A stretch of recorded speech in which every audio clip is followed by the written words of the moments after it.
आज बाबा एक प्रश्न आया है। एक भक्त ने पूछा है कि महाराज जी, आनंद क्या है? आनंद और सुख दोनों एक ही है कि अलग अलग है? हमें हमेशा कन्फ्यूजन बनी रहती है कि सुख ही है आनंद है, आनंद ही सुख है, कि दोनों अलग अलग है। इस पर थोड़ा प्रकाश डालिए। तो आज हम लोग इसी बात पर विचार करेंगे। सबसे पहले तो हमें ये विचार करना ही है कि सुख और आनंद क्या है। जो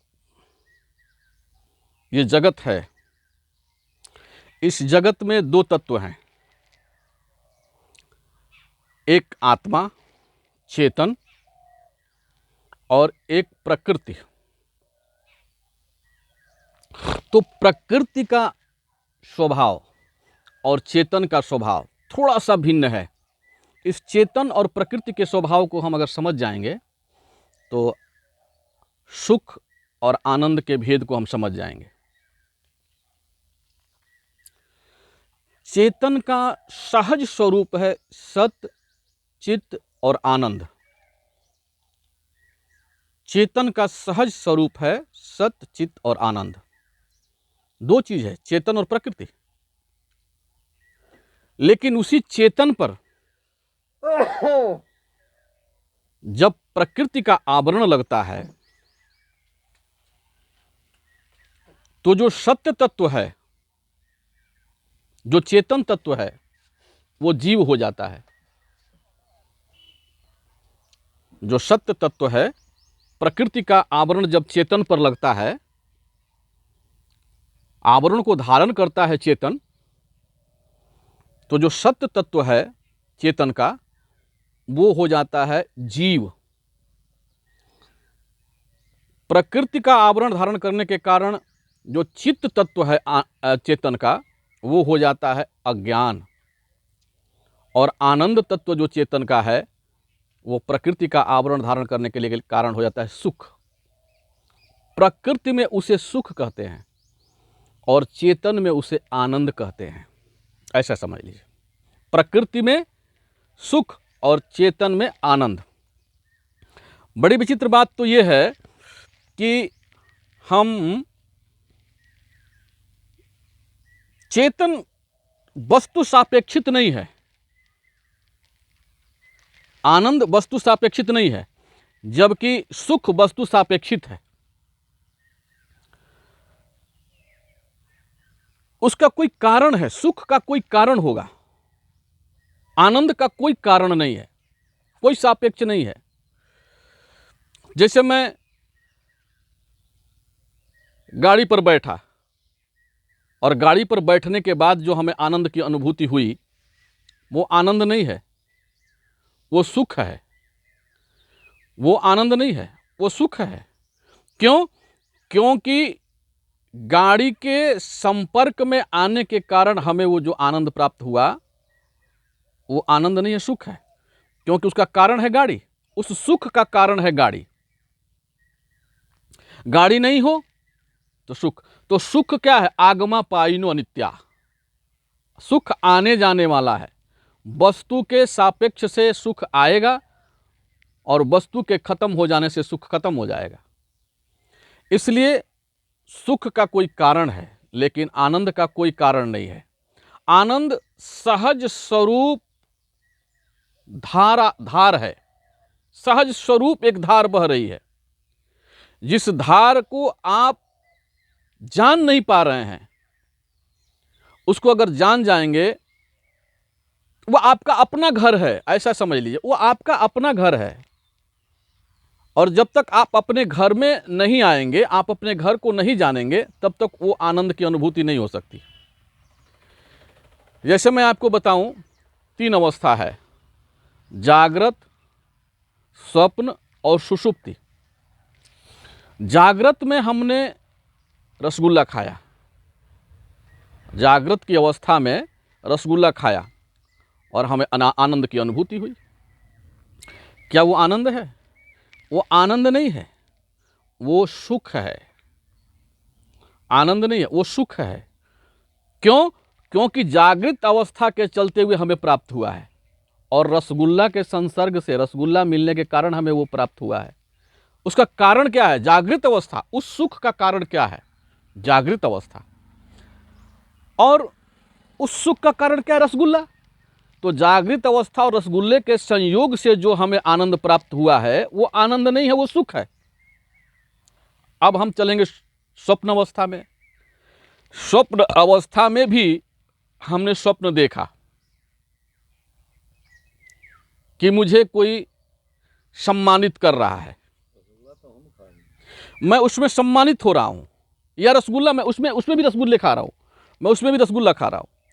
और तो रसगुल्ला से जो आनंद की अनुभूति हो रही है स्वप्न में, क्या वो आनंद है? वो आनंद नहीं है, वो सुख है बाबा। क्यों? क्योंकि वो स्वप्न के संयोग से और स्वप्न में आभासित मिथ्या रसगुल्ले के संयोग से वो हमको आनंद की अनुभूति हो रही है। स्वप्न में मिथ्या आनंद की अनुभूति हो रही है, वो आनंद नहीं है, सुख है, मिथ्या सुख। तो जो स्वप्न में सुख है वो अगर मिथ्या है, तो जागृत का सुख सत्य कैसे हो सकता है? समझने वाली बात है। अब तीसरा आप देखिए, सुषुप्ति। सुषुप्ति अवस्था में गए और मैं सुख पूर्वक सोया, न वहां रसगुल्ला है, न स्वप्न है, न जागृत है, मैं गहरी नींद में सोया हुआ हूं, मैं गहरी नींद में हूं, वहां कुछ भी नहीं है। जब मैं जगा, मुझे अनुभूति हुई कि मैं आनंद के साथ सो रहा था, मन हल्का लग रहा है, सिर हल्का लग रहा है, बड़ी आनंद की अनुभूति हो रही है। तो मुझे लगा कि मैं आनंद के साथ सोया हुआ था। तो क्या वो आनंद है? आनंद नहीं है बाबा, वो सुख है। क्यों?